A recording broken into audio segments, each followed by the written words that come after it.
Good afternoon, everybody, and thank you for joining us for the program Art Out of the Archives, from Yiddish theater to Kung Fu films to contemporary art, presented by UJA's Ontario Jewish Archives, Blankenstein Family Heritage Centre, FENTSTER Gallery, and Heritage Toronto. I'm Dara Solomon, the Executive Director of the Ontario Jewish Archives and the Neuberger Holocaust Education Centre. Founded in 1973, the OJA is the largest repository of Jewish life in Canada. Our collection dates from the community's earliest days in the province in the 1850s to the present. We serve over 650 researchers per year and over 100 record donors per year, providing access to the province's rich and vibrant history. We likely have something connected to your family's history. This spring has brought with it both change and uncertainty. Despite the challenges that come with remote working, the OJA has continued to do what we do best, and that's connecting you with our history. New virtual learning opportunities, online programming, and podcasts are all part of our effort to bring the many fascinating stories from our vault into your home. We're also collecting stories about the impact of the COVID-19 virus on the Jewish community. And so we hope you will submit your stories to the OJA. To learn more about all of our projects, please visit us at ontariojewisharchives.org. You can also find us on Facebook and Instagram for daily archival photos and fun facts about our history and heritage. We hope they inspire you to donate your family's records so we can preserve and share their stories too. If you have any questions during our talk today, please feel free to put them into the chat feature and we will try to answer them at the end of the conversation. And now it's my pleasure to introduce Evelyn Tobin, founder and curator of the Fenster Gallery. Welcome, Evelyn. Hi, Dara. Great to be with you today. We're so glad to have you here.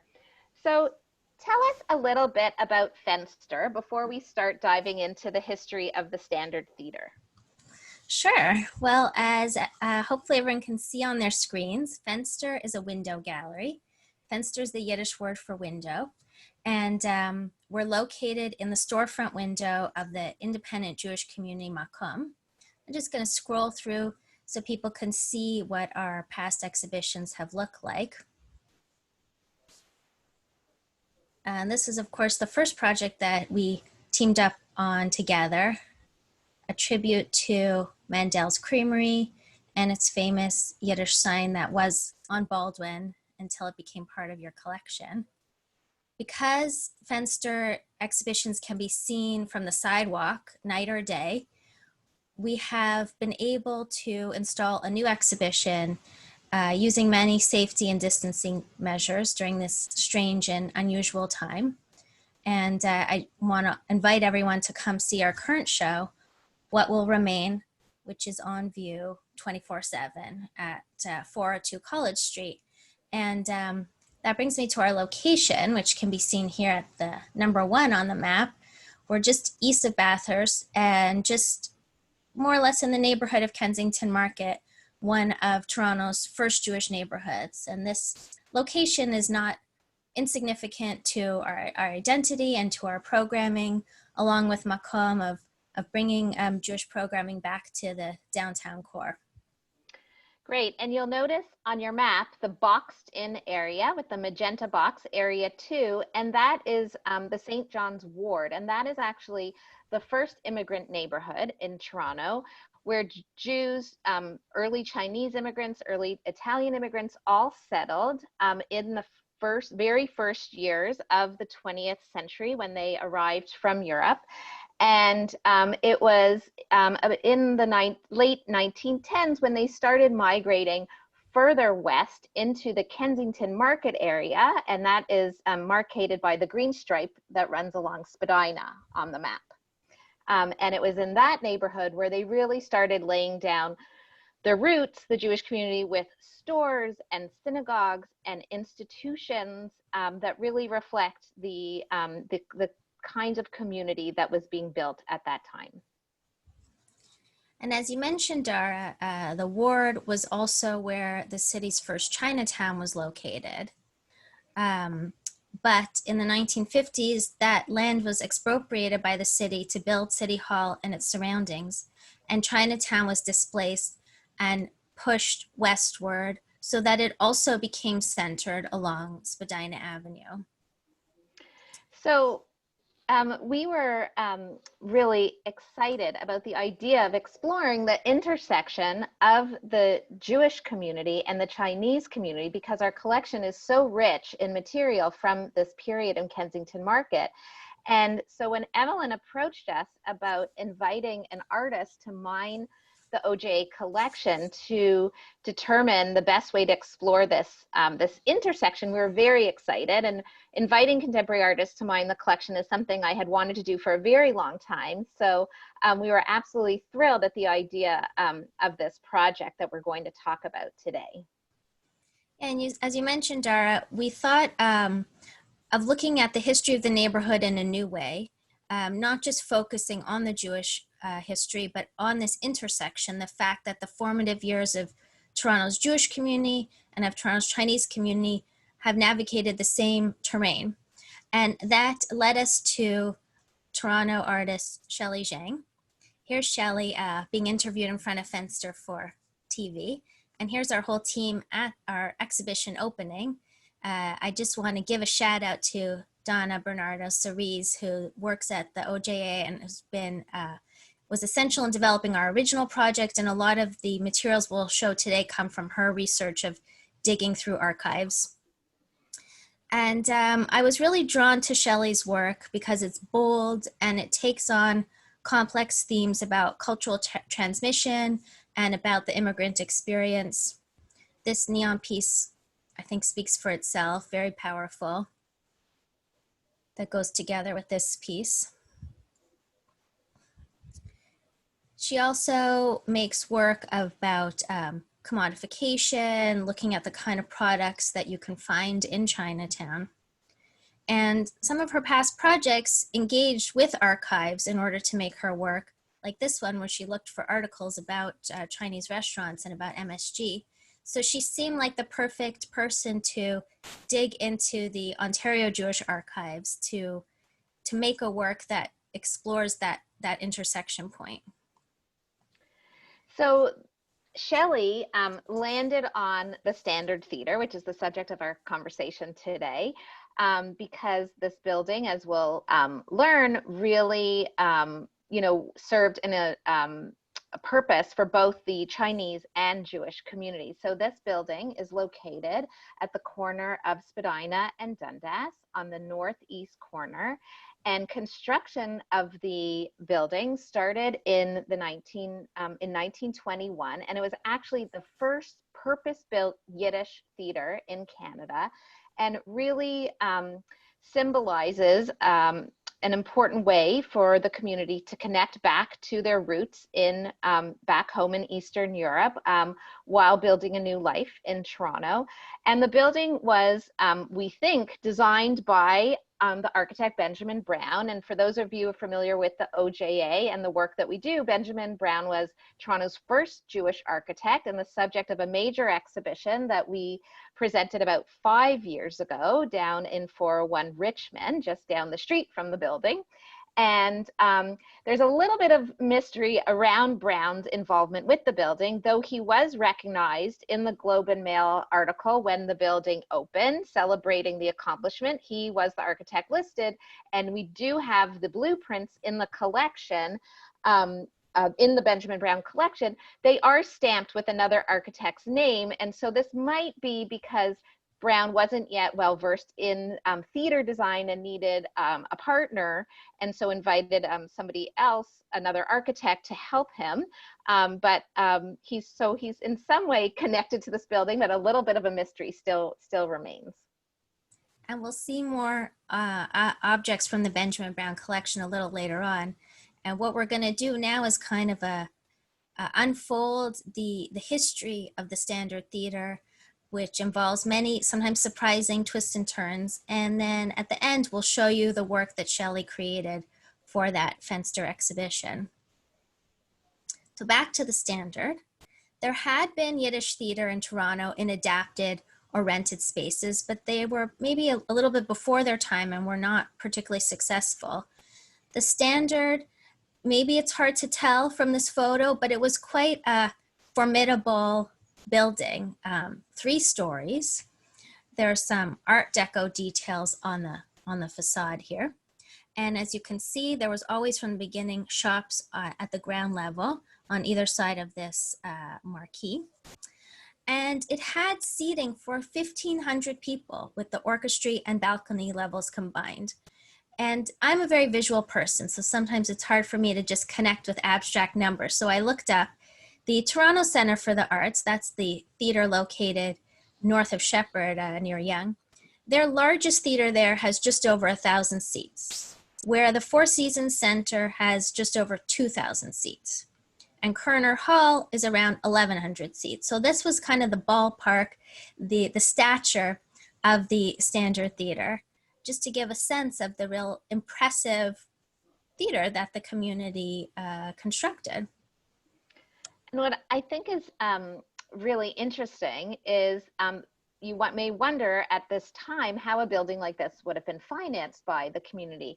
And the way it was done was through sort of like shares that community members could buy. So it was like an early form of philanthropy. And in exchange, they would have seats in the theater. And what you're looking at here is a receipt for a share that, or maybe a number of shares. This is for $60. And it was, the money was paid by the Ladovsky family, who I'm sure many of you are familiar with from the United Bakers family. This was, right across the street from their location on Spadina. And so it's really interesting to see that the community coming together, that the will of the community helped construct this building, which is very common at this time. We see lots of examples of shares like this in the collection of the OJA, including the Labor Lyceum, which was built just up the street on Spadina. I've got to imagine that Aaron Ladovsky was forecasting that a building like the Standard Theater would be good for business. Yes. Everyone needs a nosh. Pre-theater, post-theater, in the theater. Right. These are the blueprints that Dara mentioned earlier. And a cross-section of the building, without getting into it in detail, I think it just shows what a substantial undertaking it was. And there's even some of the ornamentation indicated in this drawing. The opening performance and ceremony was on August 30th, 1922. It was attended by the mayor. As you see here, the Globe reported it as the successful opening of the new Yiddish Temple of the Drama, where the Canadian Jewish Review declared, "The edifice is unqualifiedly one of the finest of its class in North America, and is a monument to Jewish enterprise in the city." We'll hear again a little later from journalist and historian Hy Bosson. Seems like there wasn't the same kind of journalistic subjectivity maybe in 1922, because he wrote that it was the finest Yiddish playhouse in North America and probably the world. The stage of the Standard Theater was graced by the biggest stars of Yiddish theater at the time: Molly Picon, Maury Schwartz, Boris Tomaszewski, just to name a few. And there was a local company established at the theater that toured to other North American cities. And we'll see shows were brought in as well. And performances were really important in connecting Toronto's Yiddish-speaking community to their European roots, and also to other Jewish communities in North America, like Montreal and New York. Great. Let's take a look at some of the materials that show the kinds of programs that were held at the Standard Theater, because in addition to the performances, the more professional performances, there was also a lot of community programs as well. So, and the collection has many different posters and ticket stubs and different items related to these performances. So on the left is the play Shendela from Slobodke, starring Misha and Lucy German from 1928. The Yizker, Thou Shalt Remember from 25. And this was a movie poster going back to 1925. I love this poster for a große Konzert, a big concert, which promises the best. It says die Beste twice, actually, in this poster. The best Jewish, and it says Englische Künstler, artists, performers taking part, including in this little box, it singles out the Grafstein family, the 10-person Grafstein family, verschiedene Instrumenten, excuse me, on many different instruments. And I understand that you have a personal connection to the Grafstein family. Yeah, so the Grafstein family is my grandmother's family. My grandmother played the sax, and she is the second from the left in this picture. That's her with her sisters.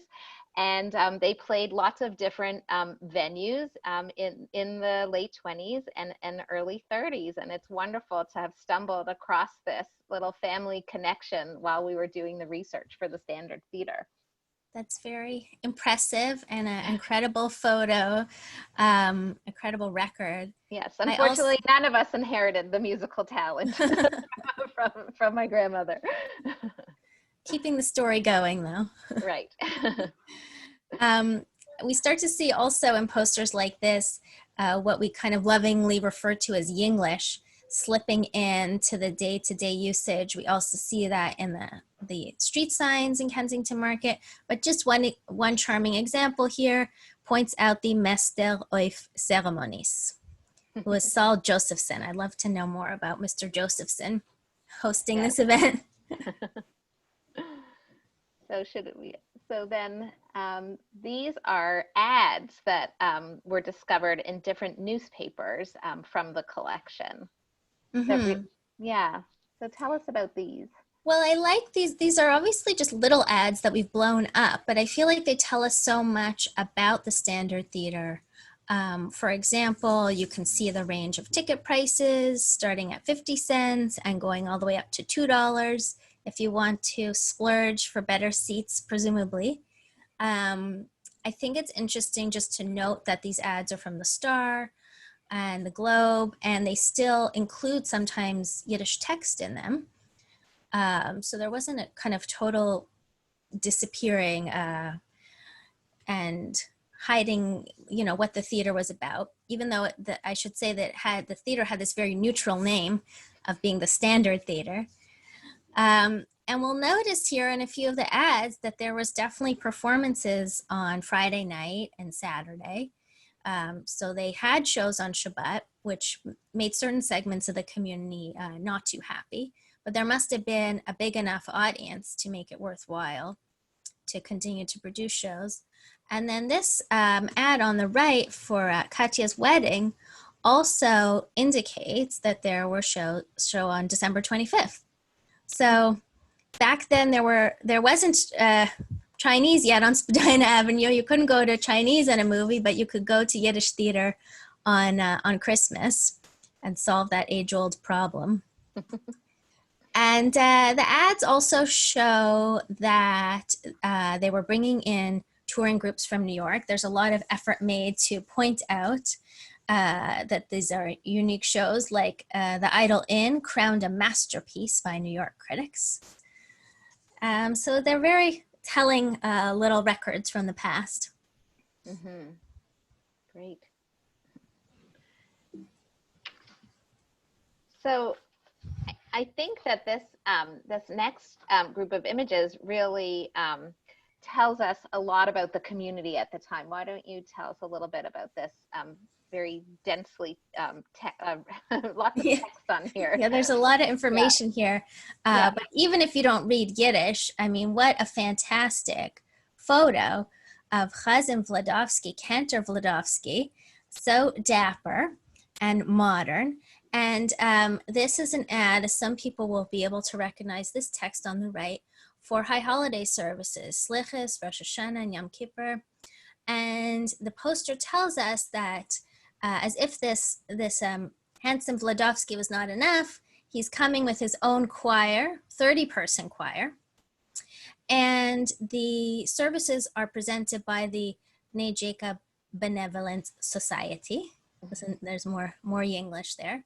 Also gives a sense of the structure of the community and different groups that would provide for needs in the community. Again, even if you don't read Yiddish, you can see that there were tickets for sale. So that practice of selling tickets for high holiday service goes back at least to the 20s and 30s. And there's a lot here, but I just wanted to point out one line on this poster that I love that declares that there's a genugende Garantie, a sufficient guarantee. As die welche wollen davenen mit ihm, those who will daven, who will pray with him, wollen haben a geistigen Vergnügen, will have a spiritual experience.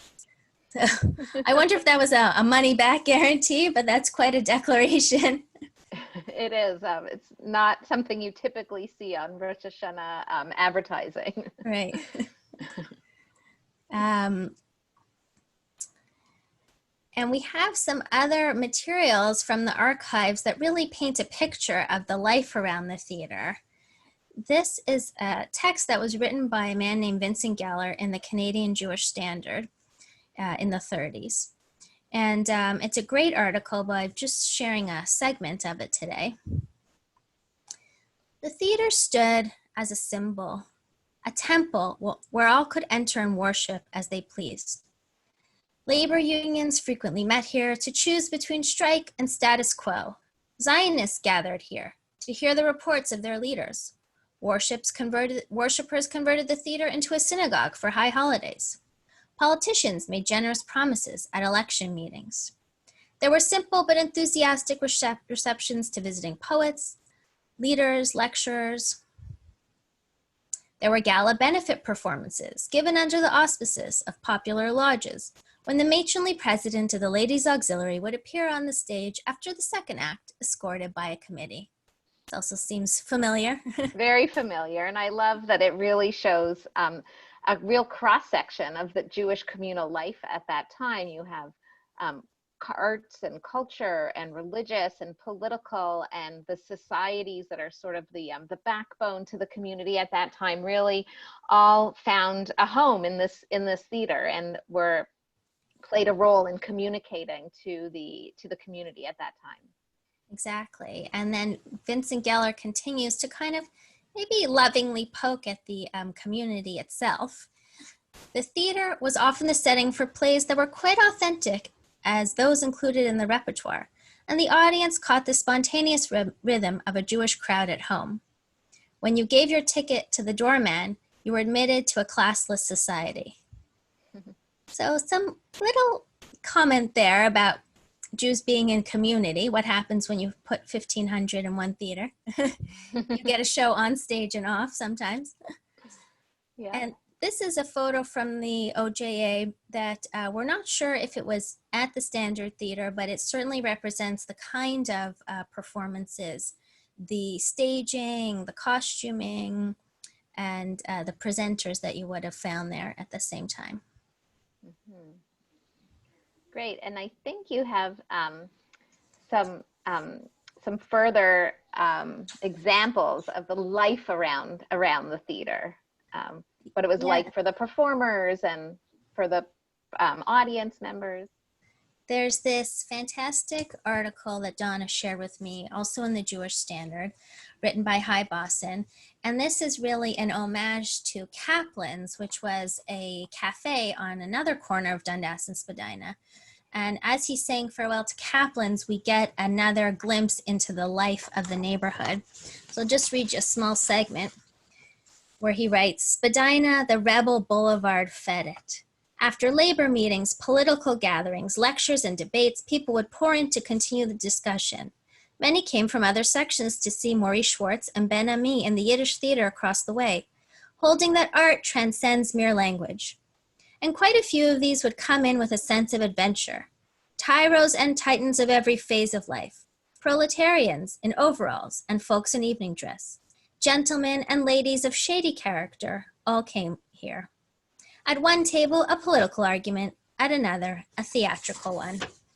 And later in the article, he writes, the Yiddish actors, some of them international stars, commuted between their playhouse across the street and Kaplan's.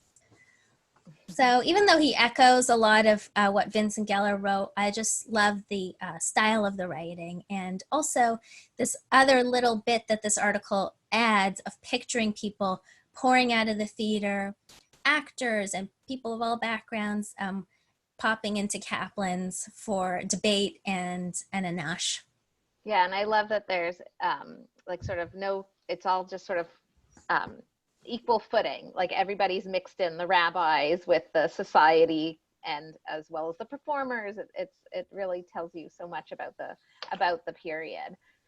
And I know you have some really fun stories about what it was like behind stage, and what kind of like the level of professionalism that was available at this time for the theater. This is a tiny little article that appeared in the Star on December 2nd, 1922, but it's got a great kind of picturesque moment in it, where it writes about how the Humane Society got a call about a horse that was left in the laneway behind the Standard Theater for several hours uncovered. And people will see that this was in December, so it was cold. And the Humane Society came and took the horse away right away. And then the article reads, inside the theater, a blacksmith scene was in progress. The smith appeared and assistants went to lead on the horse. To their consternation, it was not to be found. A frantic search failed to provide a substitute, so that in spite of much stalling on the part of the actors, the curtain had to be wrung down. It's a great story. And to think that they were able to have a live horse brought on stage sort of tells you what kind of, theater that they were, that they offered there. Yeah, dedication to naturalism. And, yeah. And also interesting that the story made the Star. Yeah, exactly. And that the Humane Society was, protecting horses at that time also seems like an interesting anecdote as well. Running straight to the scene. And I love the image of the actors kind of scrambling around the laneways behind Spadina looking for a substitute horse. Right, exactly. And another story I think you have about back in Hi Boston's article, he has this charming little anecdote where he writes that one leading star over in the Yiddish theater ordered a bowl of soup to be delivered during intermission, and Kaplan took it over himself. Entering the stage door, he heard the actor's voice and located him sitting with a young lady on a prop bench. Kaplan delivered the soup to the confusion of 1,000 people. The show was still on, and the actor was engaged in a violent love scene. There's just something so Jewish about that, like a love scene, and then there's soup. Right, a bowl of soup being brought on. So we'll switch gears a little bit now to the political activity that took place at the Standard Theater, because as we know, it was a very important venue for political activity, especially the Canadian Communist Party. So tell us about some of the things that happened related to that. And a lot of the information we're sharing today is, we've talked about this session about being out of the archive. So we're sharing information from materials of the archive speaking to us. And this is an article that refers to a 1929 gathering that happened at the Standard Theater to commemorate the 5th anniversary of the death of Lenin. And from this article, we learn that during that memorial, Victor Halpern, who was the editor of the Kumpf Communist Weekly, in a kind of moment of protest, stood up and spoke in Yiddish. And this contravened an order from the Toronto police that was issued in 1928 that all public gatherings had to be in English. And the police actually arrested Phil Halpern. There's an excellent article that I can recommend to everyone by historian Tyler Wenzel. He wrote this about 2 years ago for Spacing Magazine. An in-depth piece called Revolution Comes to the Theater. And he reports that this incident at the Standard around the Lenin Memorial was actually the first time in Canada that police used tear gas. So it really escalated to unreasonable extents. The police later denied using tear gas at this event. But the article we're looking at here is actually about a later gathering of Jewish workers that met at Alhambra Hall, all about the arrest of Halpern. And this article recounts that although police were in attendance and although several people did speak in Yiddish, no arrests were made. And in fact, shortly after Halpern was released from prison, the police board modified their position, banning foreign languages only at communist meetings, not all public gatherings, was still obviously problematic. In this article in the Globe, it reports that among the number who spoke was Halpern, who also used Yiddish and scored the police for their interference with wage earners when they spoke in foreign tongues. Wow. So to really think that they were, trying to ban other languages, but specifically Yiddish, seems like sort of a blatant act of anti-Semitism, but sort of cloaked in this, political statement against fascism.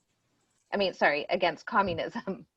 Well, it was an attempt to maintain control. I guess the argument was that if they didn't know what people were saying, they didn't know if they were organizing against the state.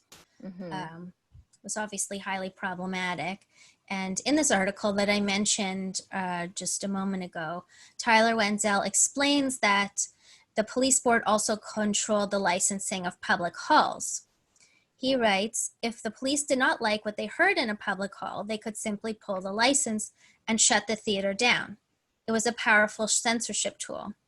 So he goes on to explain how this created an environment of self-censorship by theater owners.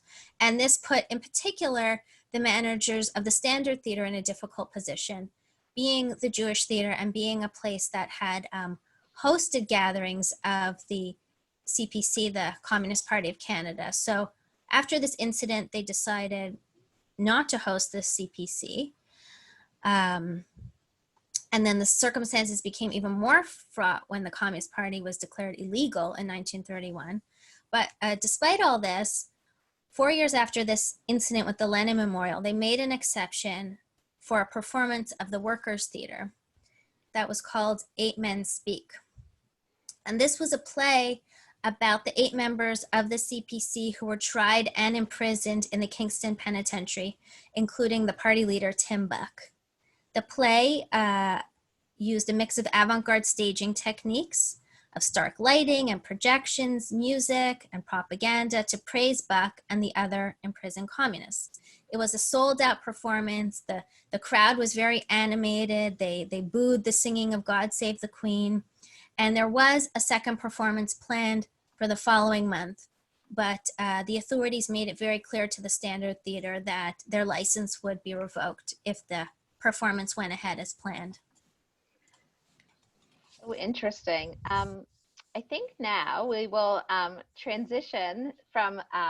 make the transition from when the Standard shifted to the Strand. And this is really because of the rising interest in the talkies in 1935, when the popularity of the movies came to be, and less interest in live performance. And our Vincent Geller, the article I mentioned before was written in 1935. It was actually written at kind of to mourn the closing of the Standard. And he writes that even a theater can turn prematurely gray. The Yiddish drama has gone to the movies. So a mournful end, according to Vincent Geller, but actually we know that the Strand and then the Victory, as it was later renamed in 1941, continued to be a very important hub for Jewish communal life. And we have a lot of examples in the OJA that show that. Yeah, so let's just look through some of these. You see Hashomer Hatzair, so really all along the political spectrum, a concert that was in 1940 at the Strand. This is the inside of their program. I'm just going to move through these pretty quickly because I see the time. A cooking school, so that still, was popular back then, still popular today, such an interest in Jewish cooking. This was put on by the Hadassah Council. The mutual benefit societies, like the Kiver Pudeler Society, putting on a concert in aid of Israel. We see that there's still Yiddish theater happening at now the Victory, and there's still posters in Yiddish now, even as we're getting into the late 40s. Hmm. Another society, the Chenstachovers, who put on a concert here in 1950. Important Zionist leader coming to speak. And there's some great series of photos from the archives of this rally for the Cloakmakers Union. This is a wonderful series of photos, and one of the few that shows the inside of the theater. So you can see a woman on stage. There's a child in the audience, I think. So you really get a sense that it was sort of like, almost like the Miles Nadell JCC of the 1950s. That's right. Yeah. So I think we'll transition now to the next phase, very briefly, of the theater, when it became the Victory Burlesque and presented racy dance performances interspersed with vaudeville acts.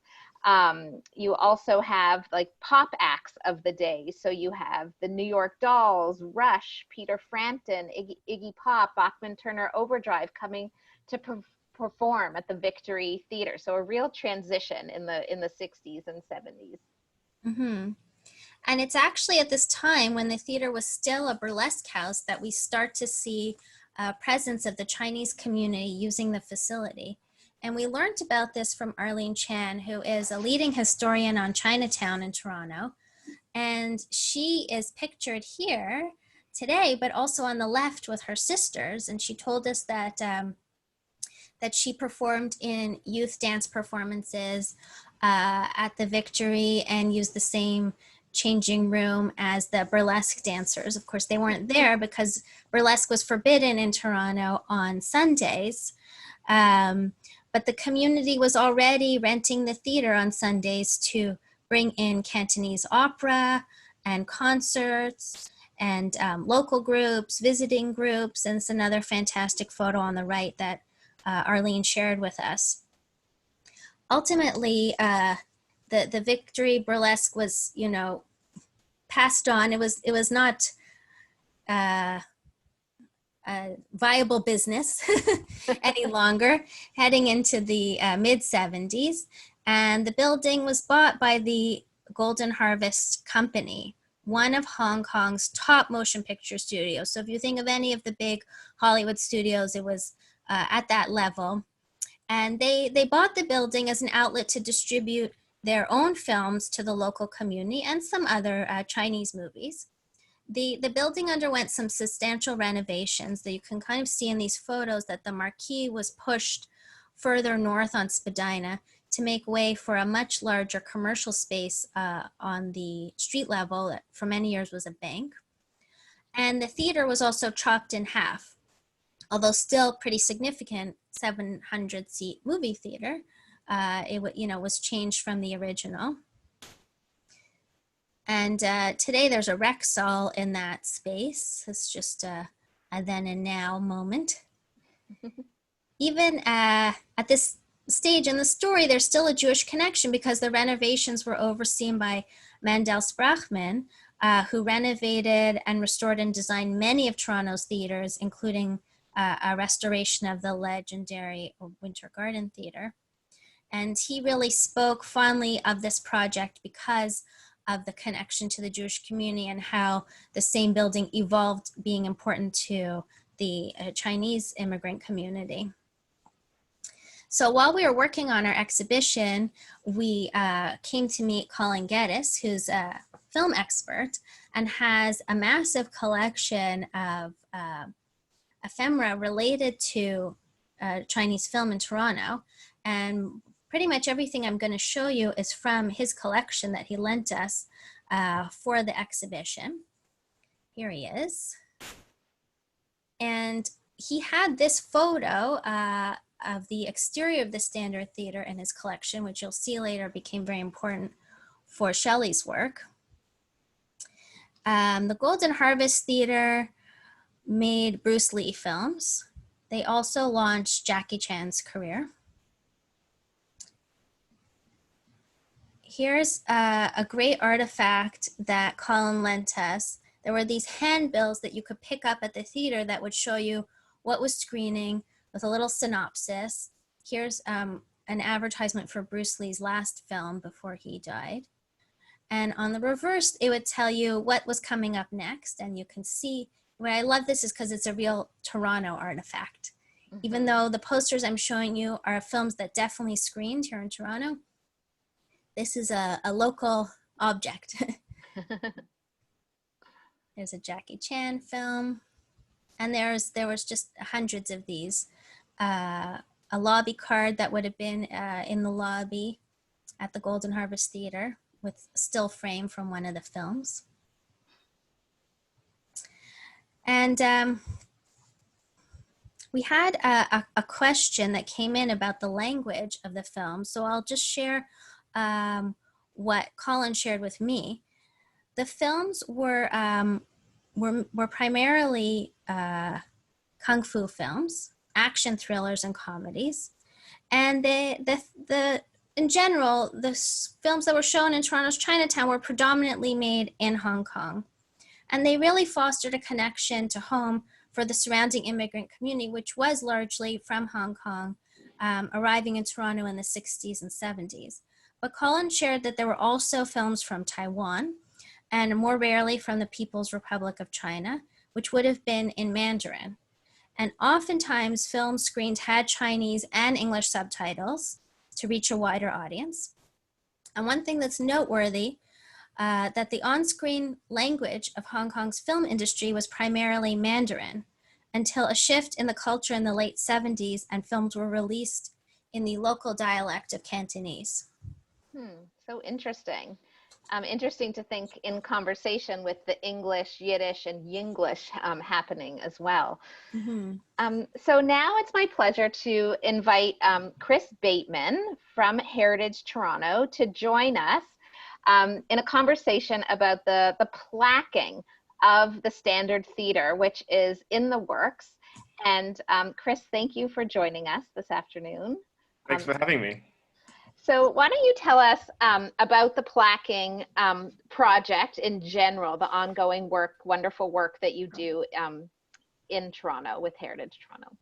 Yeah, so I think maybe I'll start by talking a little bit about plaques in general. So Toronto is lucky to have a very well-established and active plaques program. It started in the late 1960s under the Toronto Historical Board, and Heritage Toronto is the successor to that organization. And we just turned 50 last year, and there are about 750 or so plaques across the city. And it's a very active time for us. We produce about 40 new plaques each year. So it's a very active program, and the goal, the ultimate goal is to tell Toronto stories through plaques. And the city is incredibly diverse, and there's certainly no shortage of stories to tell. Right. So the slide you were seeing earlier there, a map of plaques, was an initiative that started a few years ago to plaque places of significance to Jewish history. And you can see there are various points on the map there which indicate plaques. And it's since that initiative, we've continued to obviously commemorate Jewish history where appropriate on other plaques. We completed a series of plaques in the East End, in the Dundas and Spadina neighborhood recently. And there was a digital exhibit associated with that. And there were a number of Jewish-owned businesses in that area which received plaques as well. The one that sort of stands out is the Reliable Toy Company, mm-hmm. which was an incredibly big toy manufacturer in Toronto, and they had a large factory on Carlaw Avenue, and that was a Jewish-owned business as well. So yeah, it's a big task to plaque the city and make sure we're covering all the stories, and we're hoping to produce a plaque for for the Standard Theatre. As I was watching the presentation, I'm wondering how we're going to get all of this on a plaque, because there's so much. Such a rich history, yes. My gosh. I always wonder that when we're working with you on these plaques, how we're going to condense a long history on, you know, onto, what is it, maybe 400, 500 words, something like that. Yeah. Yeah, it's even less than that. It's usually around 200 words. Oh my, yeah. For the center text there that you can see on the Labor Lyceum plaque. So it's a lot of condensing and refining of the text.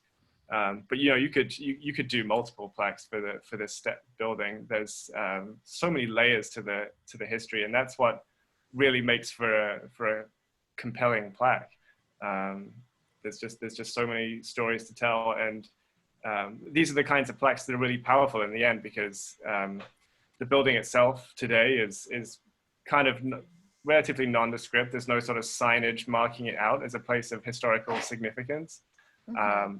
And I find that the best plaques always sort of reveal something that is hidden. And I could see a plaque for the Standard Theatre being an incredibly powerful way of recognizing the history of the building.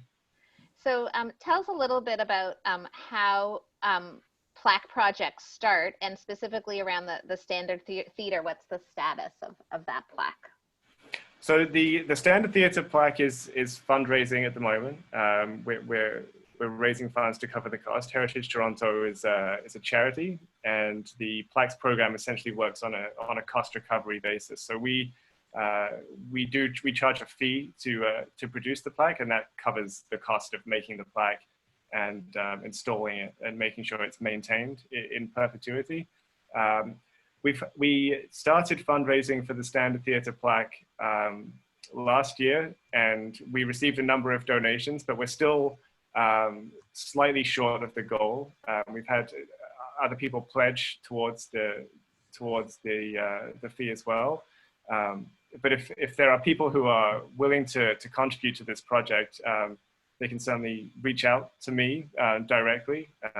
My email is chris.bateman@toronto.ca, but my contact information.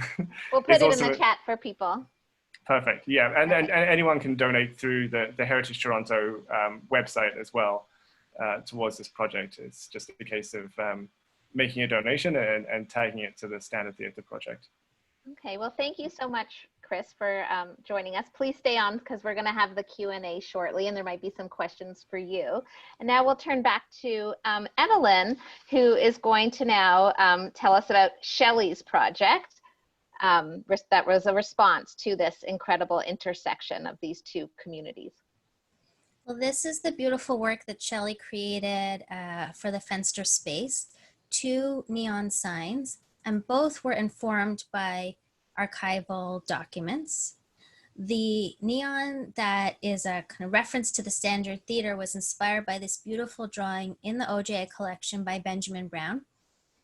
We don't think that this marquee was ever built, but it's a wonderful artifact that shows 2 proposed colorways for the sign, and also shows just how fashionable the theater was being with this Art Nouveau flourishes. And Shelley used this drawing as a basis to invent something entirely new and imaginative, but you can clearly see the reference to the archive. And again, this photo that Colin had sitting in his storage became very important, because it showed us the Golden Harvest marquee with these very 70s color palette and shapes that Shelley used to inform her design for the right-hand sign, and also incorporated this interlocking Chinese geometric shapes that are typical in Chinese design. Here's another view of the exhibition, where in the side window we were able to include pretty much all of the artifacts that we showed today and tell the history of the Standard Theatre.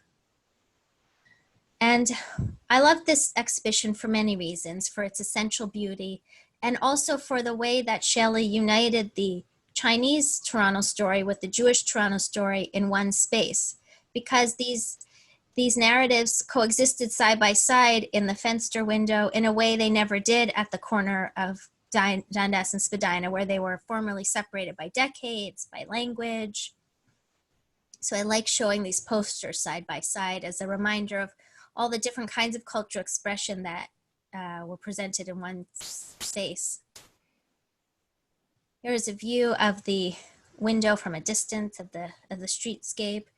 With this exhibition, we were really trying to break down conversations that tend to be siloed, where the Jewish community talks about its own history, the Chinese community may talk about their own history, but to really bring the conversation together in one space, past and present, and to learn from each other's stories.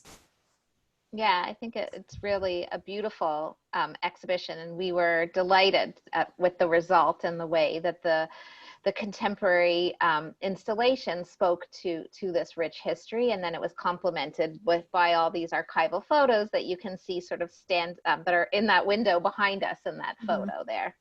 And this is just some photos of walking tours that we did together with Arlene Chan, who you can see here, where we extended the conversation, the exhibition, by talking about the history of the Jewish history of Kensington Market and the Chinese history of Spadina and of the neighborhood, where we went to shuls and temples. And why don't you tell us about the unusual title that you landed on for this show, A Place for Wholesome Amusement? Yeah, as you can see, I found this tagline, this slogan, when researching in the Ontario Jewish Archives. And this was in an ad for the Standard Theatre on the S page of the Toronto Jewish Directory of 1925. And this really stood out for me, this kind of lighthearted slogan promising a place for wholesome amusement. And when you'll recall when we all talked about it together with Donna and Shelley as a potential title for the exhibition, a title that also emerges out of the archives. Also, we wanted to use it in a more maybe ironic or self-referential way that acknowledges the fact that both the Chinese and Jewish community were held under some suspicion for doing precisely what those venues were for celebrating their own culture in their own native language, for connecting to their cultural identity, to the places where they came from. And maybe there was on some level almost a disclaimer here, don't worry, this is a place for wholesome amusement. Mm-hmm. And unfortunately, we see that this kind of suspicion from the dominant culture has not gone away, and has maybe only been heightened by these challenging circumstances that we all find ourselves in. Mm-hmm. Yeah. Thank you so much, Evelyn. Thank you. We're going to take a few questions that have come through the chat. So one of the questions is about the language, about why were they needing to use English for the Yiddish theater projects that were happening. I don't know if I followed the question. Yeah, I think what the person is getting at is that they're confused that there would be a need for English in the ads for the Yiddish theater. Mm. So, well, I think, I'm not an expert in Yiddish theater, or particularly, I'm not a historian of the time, but I think that even the few examples of the performance we shared show that there was a kind of perhaps sometimes like a high drama style, and that the performances were accessible even if Yiddish wasn't your first language. Mm-hmm. That would just be my guess, that I think, and that's true of Yiddish theater today, although now there's all this technology to have surtitles projected and make it more accessible. Right. But Yiddish theater has been presented in Canada for decades ever since then, and I think the audiences were not always strictly Yiddish speakers. Yeah. I don't know if you have thoughts about that, Dara. Well, I think as time moved on, you know, the next generation definitely tried to sort of lose the Yiddish and immerse themselves in secular Canadian society. And so there was definitely, you know, they were probably speaking to that transition of people no longer of abandoning the Yiddish. Also, I think younger members of the community, although they spoke Yiddish, they may not have read Yiddish because they might have just learned it from their family and not formally. So I think there's that as well. Yeah. Somebody asked, what is happening with the building now? Yeah, maybe Chris can speak to that, but we know that the theater is there. We went and visited it not too long ago, which was pretty exciting to finally go inside and to see what it was like. You can see the sort of remnants of a very grand theater. You can still see that, even though it's not been in operation for many years. Yeah, as Dara says, it's the inside of the theater is kind of a little bit of a time capsule at the moment. We had a chance to walk through the space more than a year ago now, I think. It's still very obviously a theater space. There's still a good deal of preserved interior on the second floor. The seats were there and elements of the ceiling, and it's still in relatively good shape. I mean, it's certainly in need of some TLC, to say the least. But the good news is, you know, the building has had so many owners and changes of use over the years, but there still is that theater space on the second floor, that it's still in there and it hasn't been you know, incorporated into any of the retail units over the years. So that's good news. I don't have any updates on the building itself at the moment. It's still, as far as I know, just retail on the ground level, and the upstairs is waiting for someone to take it on, I think, and really bring the space back to life. Yeah. We know that it closed as a Chinese movie house in 1994. That's the last time that space was in use. And it seems like every now and then a story bubbles up of someone interested in redeveloping it, either as a performance space or as a club. But we'll have to all just wait and see. I would love to see it come to life again. Yes, me too. It would be a great venue for sure. I think we have time for one last question, and somebody asked if there were any other names than the standard considered for this theater. I'm not sure if we have any documentation of that in the records. I don't know about that, but I think that these kinds of names were standard, to forgive the pun. The Yiddish theater that preceded it was called the Lyric. Right. So I think that they had these kind of generic sounding names, which is interesting to me in and of itself. Yeah, it's almost as if they knew, although they were building it for Yiddish theater, they knew that it would have other purposes as well. So a broader name sort of opens it up for that, seems like to me in some way. I'd always thought the standard was kind of a reference to sort of like a gold standard, or, you know, something to aspire to, rather than just sort of like a basic right. Meaning of the word. Yeah. I think that's a good way of looking at it. Well, I want to thank you both so much, and I've learned a lot through our work on this exhibition, and it was a wonderful opportunity to bring the exhibition to a new audience through this webinar. So I want to thank Evelyn for all her research, and Chris, thank you so much for joining us today and sharing information about the important work that you're doing at Heritage Toronto. And if you're interested in learning more about our organizations, I think we have a slide here where our websites are listed.